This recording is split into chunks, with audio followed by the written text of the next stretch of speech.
আসসালামু আলাইকুম। আমি ডাক্তার মুমিত। আমি আসলে জন্মগ্রহণ করছি সিলেটও। আর চেম্বার থেকে এখন বাড়িয়ে যাইলাম, যাইতে যাইতে একটা মনে হইলো যে আপনার লগে আর কিছু শেয়ার করি।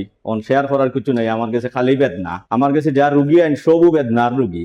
এখন বেদনার রুগী, বেদনার এক গল্প আস্তা করে মনে হইলো বলে আমার সিলেটি ভাই হকলের লগে, বই নাই হকলের লগে শেয়ার করিলে। শেয়ার করার কারণ হইলো গিয়া যে বেদনা লইয়া আপনারা কতটা হেজার্ডও পড়ি গেছেন, কতটা প্রবলেমও পড়িয়া রয়েছেন, কেউ কইতে পারা না। বেদনার দায় মানুষের মানসিক অশান্তি, স্বাস্থ্যর অশান্তি, স্বাস্থ্যওয়ালা অন্যা, ওজন কমে যার এবং মন বালা নাই। আসলে বেদনা ওলাখান একটা রোগও।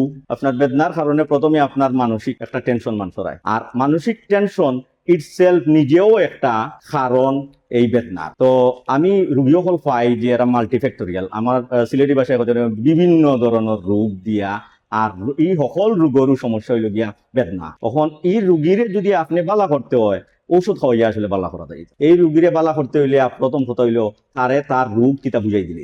তো আমি প্রতিনিয়ত আমার এই প্র্যাকটিসের মাঝে সিলেটও বইয়া বইয়া পাই আমার বহুত মা বোন আছে না ইয়া কইরা ডাক্তার সাহেব আস্তা সিলেটর হল পেইনর ডাক্তার দেখাই লিছি।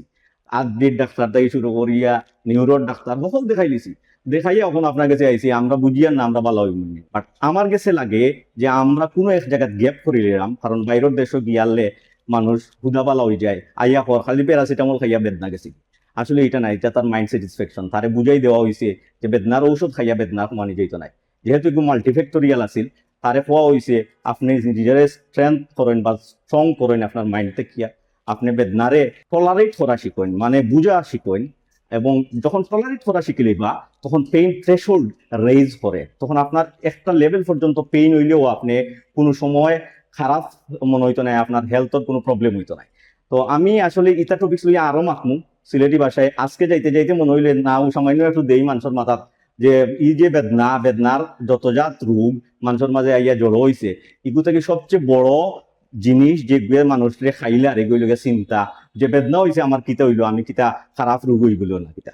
তখন মানুষকে বুঝাই দেওয়ার সময় যে আসলে বেদনা সব সময় খারাপ রোগের কারণে হয় না, এমনি হইতে পারে। আমি পরবর্তীতে ইনশাল্লাহ বেদনা লইয়া আরো সুন্দর সুন্দর মাত মাতি